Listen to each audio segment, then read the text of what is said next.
अस्सलाम वालेकुम सारे भरावां नूं ईद मुबारक।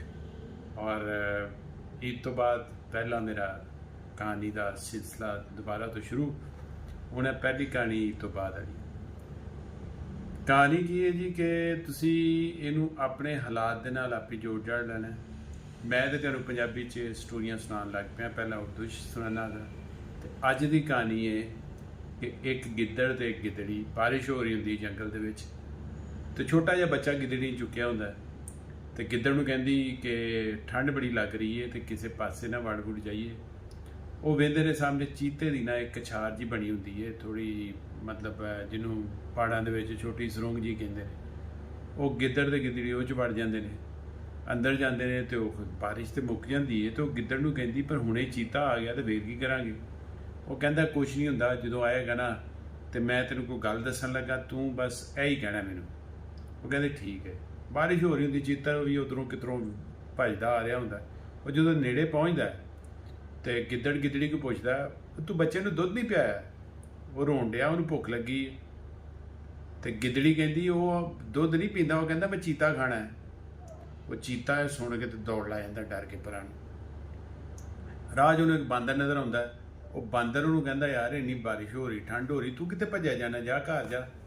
चीता उन्होंने दसदा, कहता कोई मखलूक मेरे उत्थे घर च वड़ गई है तो वह कहती चीता खाना।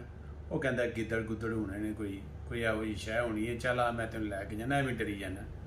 वो चीते नूं ला के तुरया होंदा है तो नेड़े पहुँचता है तो गिद्दड़ नूं नज़र आ जाता। वो गिद्दड़ उन्होंने फिर कहता जाके फर्क समझा देंदा। वो फिर उदों कहता हले तक तू दुध नहीं पिया? गिद्दड़ पुछदा गिद्दड़ी को। गिद्दड़ी कहती वो नहीं, वो चीता कहता मैं खाना है, वो दुध पींदा ही नहीं। तो गिद्दड़ कहता कोई गल नहीं, मैं एक बांदर ना मेरी गल हुई थी, चीता लिया पिया, वो बस पहुँचने वाले ने तो मैं फड़ के चीता तेनों अपने बाल नूं खवा दांगे।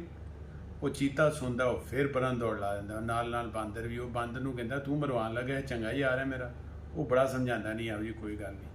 बांदर कहता अच्छा यार तेरा डर नहीं मुकन डिया, चल आ मैं तेरा ना समझौता करवाना उन्होंने। वो लैके जाता गिद्दड़ को तो उन्होंने कहता यार गल है कि तू ना अज तो जंगल का बादशाह, तो तू भाई जा इतों, तो अं तेरे सारे हक च हाँ, तो चीते का घर खाली कर। वो जनाब बड़ा खुश होंदा, गिद्दड़ नूं लैके निकल जाता। जाके गिद्दड़ नूं दसदा अज तो मैं जंगल का बादशाह। गिद्दड़ नूं कहंदे ने भी ये शेर जिहड़ा जंगल का बादशाह है वो तो वाल वूल ने तो बड़ा डैशिंग लगता है, तो तेरा की करिए, तू तो निक्का जिहा। वो कहंदा यार कुछ करो, मैनूं भी कोई वाल शल धौन ते लाओ।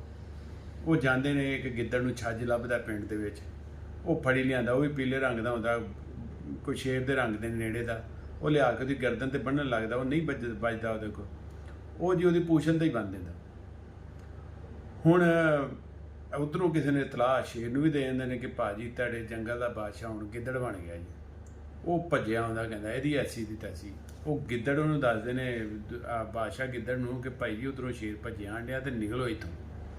गिद्दड़ी भज के अपनी खुर च वड़ जांदी है, तो गिद्दड़ भी भज के बन लगदा तो छज बाहर अड़ जांदा।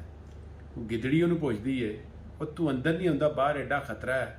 वो कहता मैं तो आउना पर मेरी हुकूमत फसाई बैठी मैनूं। ये वाला आर्टिकल आपने देखा है, ये है ब्राउन कलर का। हमारी मकसूद.pk पर जाएं, 3000 में ये वहाँ अवेलेबल है, होम डिलीवरी फ्री के साथ। ब्राउन डॉटेड कुर्ते के नाम से, ये कुर्ते की टाइप में आपको मिलेगा। ज़रूर विजिट करें मकसूद.pk।